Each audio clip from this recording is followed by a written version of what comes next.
জয় যিশু সকলকে। আর আজকের এই রবিবারে বিশেষ করে আজকের যে ঈশ্বরের বাক্য রয়েছে তা আমরা দেখব প্রেরিত তার 17 অধ্যায় থেকে। আর এখানে 16 পদ থেকে আমরা জানি বিশেষ করে যে প্রেরিত তার 17 অধ্যায় 16 পদ থেকে সাধু পৌলের সুসমাচার প্রচার আথেনিতে, এবং তিনি যখন আথেনিতে ছিলেন, অপেক্ষা করছিলেন, তিনি সেখানে দেখছিলেন। আর তিনি যখন দেখলেন চারিদিকে মূর্তি বৃদ্ধি পেয়েছে, অনেক চারিদিকে মূর্তি রয়েছে, তার আত্মা উত্তপ্ত হয়েছিল। এবং তিনি তারপরে সেখানে যত নগরে সেই জায়গায় যাদের সঙ্গে তিনি দেখতেন, বাজারে নগরে যাদের সঙ্গে ঘুরছিলেন, দেখা হতেন, তিনি তাদের সঙ্গে তার যে কথা প্রসঙ্গ তিনি সেগুলো কি করতো, সবসময় তাদের সঙ্গে ভাগ করে নিত। এবং এই সমস্ত কথা বলতে বলতে আমরা দেখতে পাই সেই সময় সেই জায়গায় অনেকে ছিল যারা বিজ্ঞ বা যারা দার্শনিক ছিল, তারা কি করলো, সাধু পৌলের এই কথা শুনে তারা কোনো না কোনো জায়গায় তর্ক বিতর্ক তার সঙ্গে শুরু করে, এবং অনেকে তাকে বাচাল বলে, যে সেই বাচালটা কি বলছে। তারপরে অনেকে তার সম্বন্ধে বিভিন্ন ধারণা তারা তৈরি করতে থাকলো।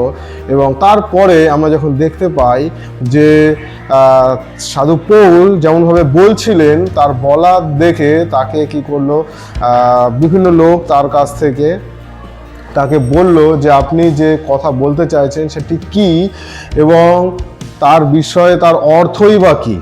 তো যখন তারা বলল, তখন সাধু পৌল তাদেরকে এখানে জিজ্ঞাসা করছিল, এবং সাধু পৌল তাদেরকে বিভিন্ন কথা তিনি যখন বলল যে তাদের মনের মধ্যে তাদেরকে একটা কথা তিনি বলেছিলেন যে আমি দেখছি তোমরা বড়ই দেবতা ভক্ত। আজকে বিশেষ করে যে বাক্য সেটা হচ্ছে আমরা সকলেই সত্যিই আমরা কোনো না কোনো জায়গায় অনেক দেবতা ভক্ত, এবং আশেপাশে আমরা দেখতে পাই বর্তমানে অনেক বেশি ভক্তরা বৃদ্ধি পেয়েছে, অনেক বেশি ভক্তরা তাদেরকে আমরা দেখতে পাই। কিন্তু সেই আমাদের ভক্ত আমরা কেমন হওয়া উচিত, বা আমাদের আজকে সেই দেবতা কেমন হওয়া উচিত, ঈশ্বর সম্বন্ধে আমরা কি বুঝি বা কি ভাবি, আজকে সেই বিষয় নিয়ে বিশেষ করে কিছু কথা। আর আমি খুবই ছোট করে আপনাদের কাছে বলতে চাই যে আজকে আমার ঈশ্বর কেমন হবে, আমাদের চয়েস কেমন, তার উপরেই কিন্তু নির্ধারিত করে সমস্ত কিছু। তার ক্যারেক্টার এবং আমার নিজের ক্যারেক্টার একই রকমভাবে কিন্তু ফুটে ওঠে। আমি যখন কাউকে বেছে নিই, তার চারিত্রিক গুণাবলী কেমন, এবং সেই জায়গায় যখন আমার পছন্দ থাকে, তার মানে আমারও নিজেরও চরিত্র কোনো না কোনো জায়গায় সেরকমই রয়েছে। আজকে এই জায়গা থেকে, এই বাক্য থেকে সাধু পৌল বিশেষ করে বলছে, যখন আমরা কারোর কাছে সুসমাচার দিই বা কীরকমভাবে আমরা তাদের কাছে সেই সুসমাচারের কথা বলি, কোন উদ্দেশ্য নিয়ে, কিভাবে আমরা তার কাছে বলি। সমস্ত জগৎ আজকে দেবতা বা মূর্তি পূজায় মেতে উঠেছে, বৃদ্ধি পেয়েছে, কিন্তু আজকে আমরা যেন সত্য ঈশ্বরকে যেন খোঁজার চেষ্টা করি, সত্যকে এবং সেই ঈশ্বর। আর এখানে বিশেষ করে আজকে যে বাক্য বলছে সেটা হচ্ছে ঈশ্বর যার দ্বারা সমস্ত কিছু সৃষ্টি হয়েছে, সমস্ত কিছু যার দ্বারা হয়েছে, যার নিমিত্ত হয়েছে, তিনি কোনো তার কোনো বস্তু আমরা নির্মাণ করতে পারি না। তাই আজকে ঈশ্বর এখানে আমাদেরকে বলতে চাইছে যে ঈশ্বর সেই অজ্ঞানতার কাল উপেক্ষা করিয়াছিলেন, কিন্তু এখন সর্বস্থানের সকল মনুষ্যকে মন পরিবর্তন করিতে আজ্ঞা দিতেছেন।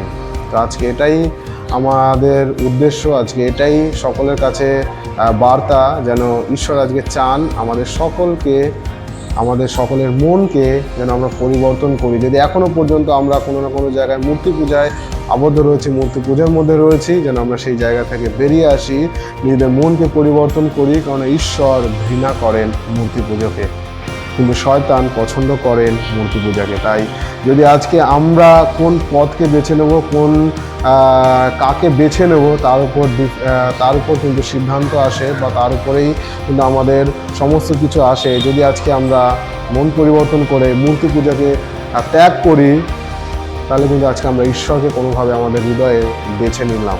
আর যদি আজকে আমরা এখনও কোনো মূর্তি পূজার মধ্যে রয়েছি, তাহলে হয়তো আমরা শয়তানকে বেছে নিলাম। তো আজকে আমাদের চয়েস আমাদের কাছে, ঈশ্বরের আজ্ঞা আমাদের কাছে দিয়েছেন, তাই আমরা বেছে নিই এবং আমাদের মনকে পরিবর্তন করি এবং ঈশ্বরের পথে গমনাগমন করি।